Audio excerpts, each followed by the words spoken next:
एक महत्वपूर्ण समाधान ये है कि जैसे शहर में ये नियम होते हैं कि शहरी जमीन को कैसे मैनेज किया जाए, कैसे इमारतें बनाई जाएं, उसी तरह एक ऐसा कानून होना चाहिए जो किसानों को आर्थिक प्रोत्साहन देने पर आधारित हो। यानी कि अगर आपके पास एक जमीन है, खेती की जमीन है, तो उसमें कम से कम स्तर का जैविक पदार्थ होना ही चाहिए। 3% को कम से कम स्तर माना जाता है। अगर ये मौजूद न हो तो सूक्ष्म जीव जिंदा नहीं रह पाएंगे।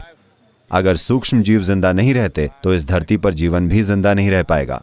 तो हमें कानूनों की जरूरत है, लेकिन आप सजा देने वाले कानून नहीं बना सकते। ये कानून किसानों को आर्थिक प्रोत्साहन देने पर आधारित होने चाहिए। जो किसान अपने खेतों में जैविक सामग्री को 3% तक बढ़ाते हैं, उन्हें पर्याप्त आर्थिक प्रोत्साहन दिए जाने चाहिए। और फिर इंडस्ट्री और बिजनेस एक कार्बन क्रेडिट सिस्टम पर काम कर सकते हैं, जो आर्थिक प्रोत्साहन का दूसरा स्तर होगा। आर्थिक प्रोत्साहन का तीसरा स्तर यह होगा कि अगर भोजन को समृद्ध जैविक सामग्री वाली मिट्टी में उगाया गया है तो उसे एक ज्यादा ऊंचे स्तर का बाजार मिलेगा।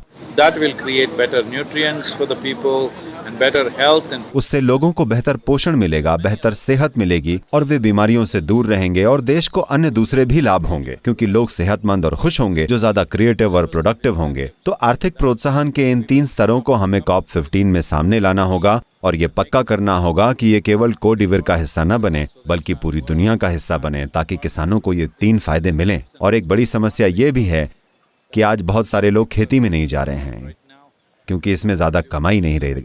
ये महत्वपूर्ण है कि किसान भी कम से कम उतना तो कमाए जितना एक डॉक्टर, इंजीनियर, वकील या कोई और कमाता है, वरना सभी लोग शहरों में चले जाएंगे, कोई भी खेतों पर काम नहीं करेगा। बहुत बहुत महत्वपूर्ण है कि लोग जमीन पर रहें, क्योंकि जमीन ही हमारे जीवन का आधार है।